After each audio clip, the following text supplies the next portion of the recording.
Honorable Rasamanikam. Manghana Katanagatmani. I would like to ask the Honorable Prime Minister to inform this House.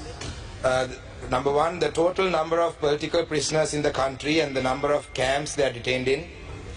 Number two, why expedited measures have not been taken yet with regard to their release. Number three, the number of lands occupied by the security forces in each district across the country. And number four, the number of private lands and the lands of the government officers controlled by the security forces. If not, why?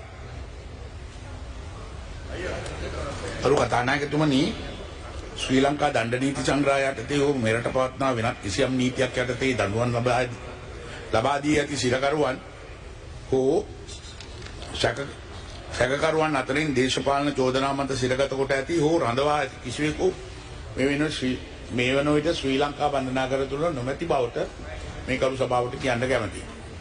කරු කතානායකතුමනි දිවයින පුරා දිස්ත්‍රික්ක අනුව ආරක්ෂක හමුදාව විසින් රඳවාගෙන තිබෙන ඉඩම් සම්බන්ධ පිළිතුරු දීම ජාතික ආරක්ෂාව ඉල්ලුම් බලපාන බැවින් මේ සඳහා පිළිතුරු ලබා දීමට නොහැකි බව ආරක්ෂක අමාත්‍යාංශ විසින් දන්වා තිබෙන බව ගරු සභාවට දන්වනවා.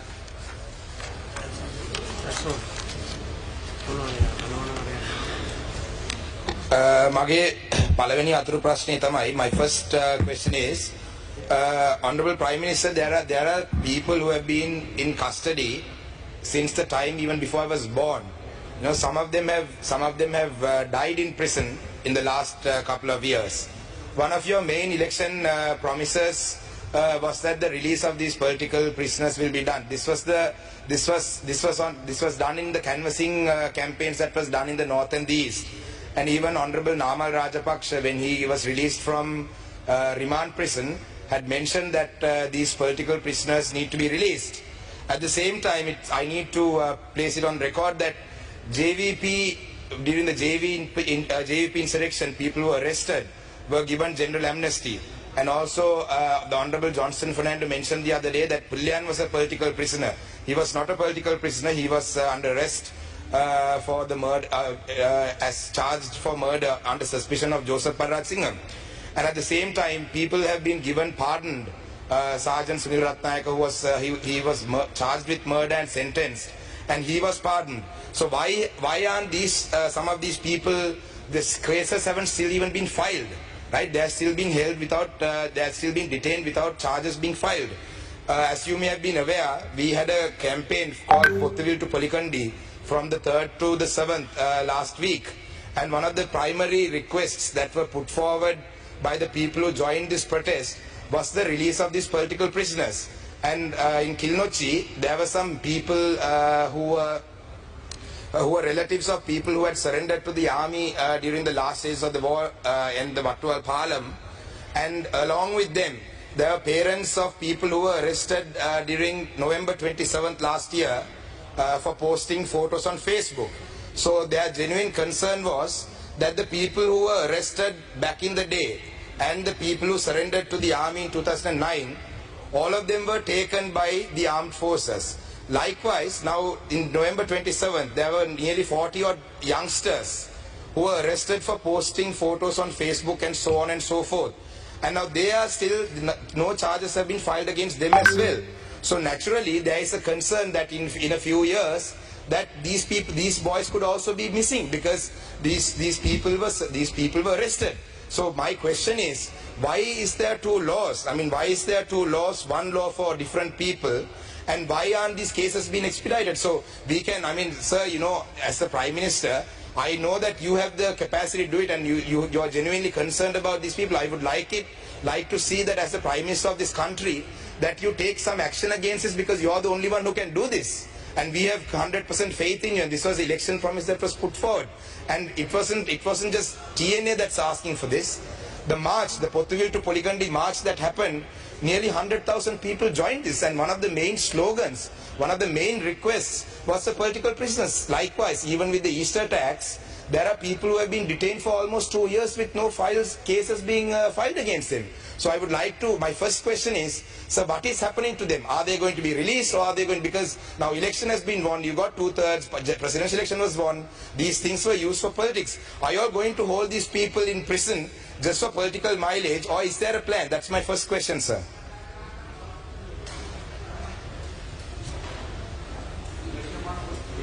Permission of Honorable Prime Minister, I would like to answer that question of the Honorable Member of the Parliament.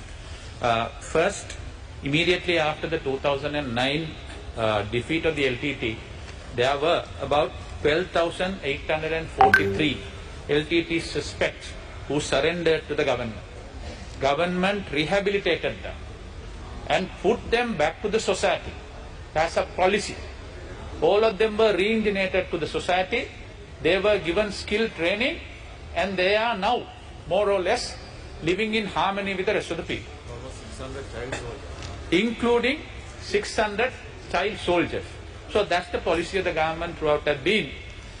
As the Honourable Prime Minister very clearly explained, there are no political prisoners in this country detained anywhere. But there are few people who have been detained or their cases are pending, charged under Prevention of Terrorism Order. I would like to bring it to the attention of the Honourable Speaker and also the Honourable Member of the Parliament. I submitted that list consequent to a question raised by Honourable Suren Raghavan few days ago. I will resubmit that and give you a copy of that. All those people who have been either detained or their cases are pending, for your information.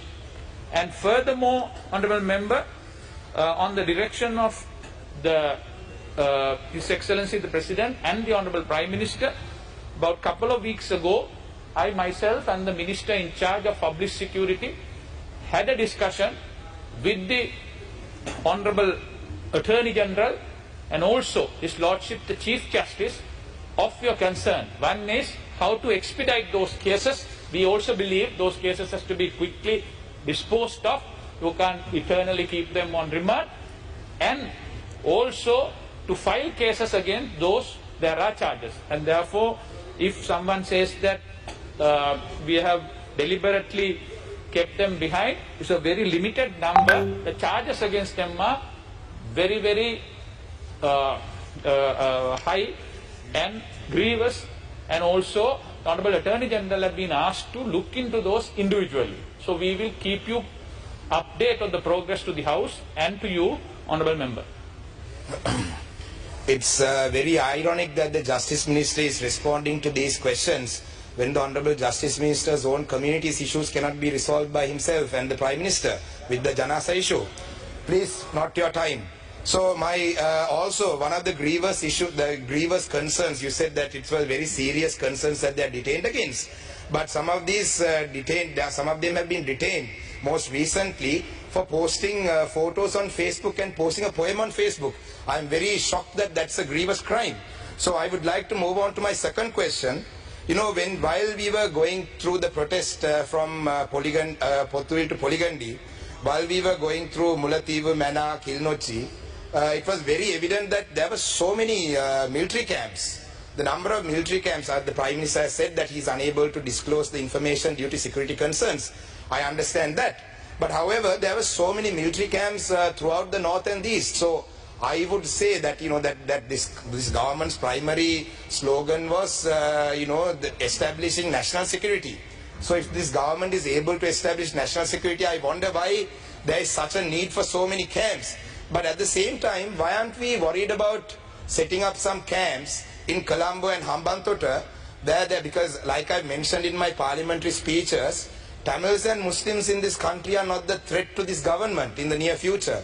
You know, we are giving out plots of land to different countries in the south and in Colombo. So why don't we set up some army camps and, security forces camps around those ports and districts as well? Because like I mentioned earlier, they are the threat for this government in the future.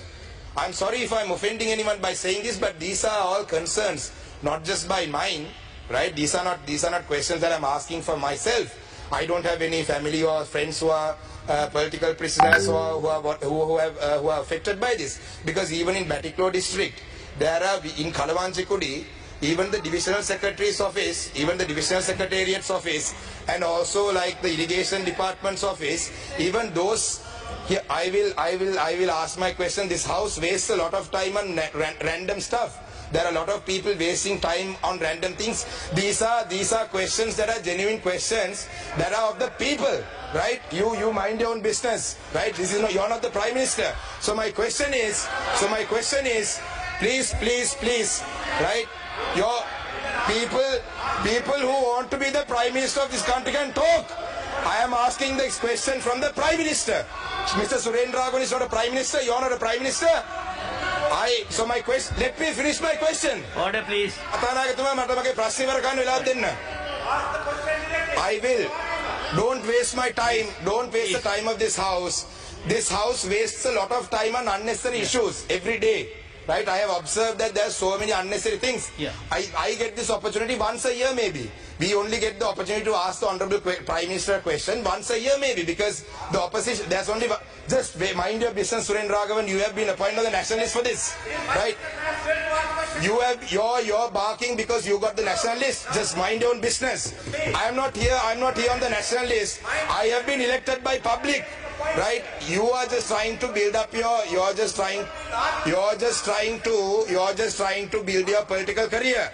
I have already been elected to parliament by votes. No, unlike you, I didn't come on the national list. I was elected. So let me finish my question. Sir, ek tamai sir me sir meara kaya ganna ba kiyanne sir. So my question is, sir, Please. Statement, just tell us what is your question. Sir, I can't finish my question, sir. Yeah, thank you. Listen to the sir.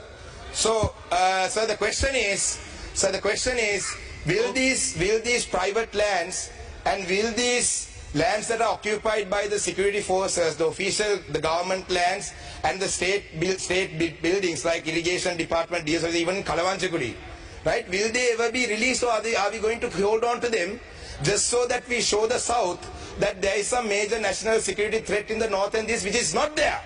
That's my question. You work enough for your nationalist men. ගරු කතානායකතුමනි, අද වෙනකොට යුද්ධෙන් පසු අද වෙනකොට 97ක් land එක ප්‍රයිවේට් සහ government land එක දැනටමත් දීලා තියෙනවා. 97ක් ලෑන්ඩ් දීලා තියෙනවා. ඉතින් එතකොට ඊට පස්සේ ජාතික ආරක්ෂාව වෙනුවෙන් තමයි ඉතුරු ඒවා තියාගෙන ඉන්නේ. ඉතින් ඒක නිසා ජාතික ආරක්ෂාව ඔබතුමාට ක්වෙස්චන් කරන්න බෑ. ඒක ඇවිල්ලා ආරක්ෂක අමාත්‍යාංශය මගින් බුද්ධිතොරතුරු මගින් අරන් තියෙන පණිවිඩ ඒ අනුව තමයි. නමුත් දැනට 96ක් 95ක් සහ 96ක් අතර සීලම ඉඩම් දීලා තියෙනවා අනිත් නිලධාරීන්ට සහ පුද්ගලික සහ රජයේ ඉඩම් ලබා දීලා තියෙන. ඒකින්ද ඒ වගේ අසත්‍ය ප්‍රකාශ ඔබතුමා මේ සභාවේදී කරන්න එපා. කොහොම ස්තුතියි.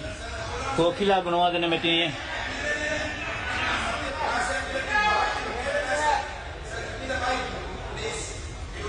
You have finished your questions. Yes, Rasamanikam. Yeah, Honorable Rasamanikam. Yeah, sir, that you can't mention that it's not true. There are lands. You just came into the house. You just walked in. You didn't listen to the entire question, right? Right? So don't say that I'm lying. Okay, so sir, that's it. Thank you, sir. I just wanted to make my point that I wasn't lying. That he just walked in. He didn't even listen to the entire question, sir. That's it. Thank you. Thank you.